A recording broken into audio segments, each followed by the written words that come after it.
আছে তারা হয়তো তাদের এই আন্দোলন আমলে নিয়ে এবং এটার একটা সিদ্ধান্ত নেওয়ার জন্য আসলে মূলত এই রিক্সা চালকরা রাজপথে আন্দোলন করছে।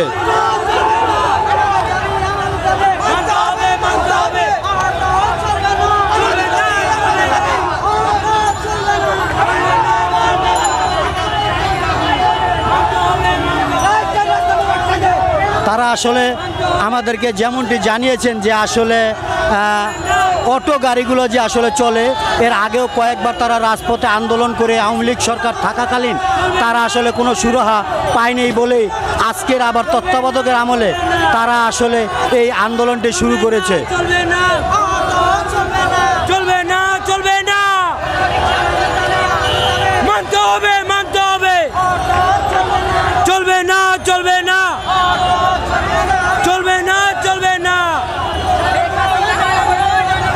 মানতে হবে, মানতে হবে, চলবে না।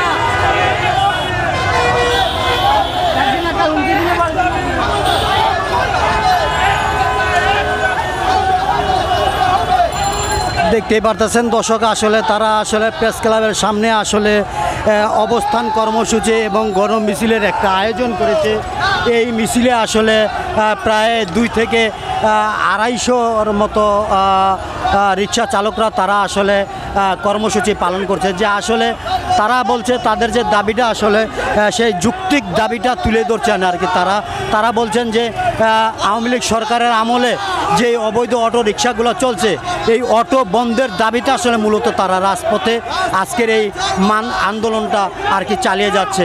তা আমি আপনাদেরকে আসলে দেখালাম যে আসলে আওয়ামী লীগের আমলে আন্দোলন সংগ্রাম করে কোনো লাভ হয় নাই, বরঞ্চ তারা আসলে পুলিশের হয়রানির শিকার হয়েছে এমন কথাও আমাদেরকে জানিয়েছেন অনেক রিক্সা চালক।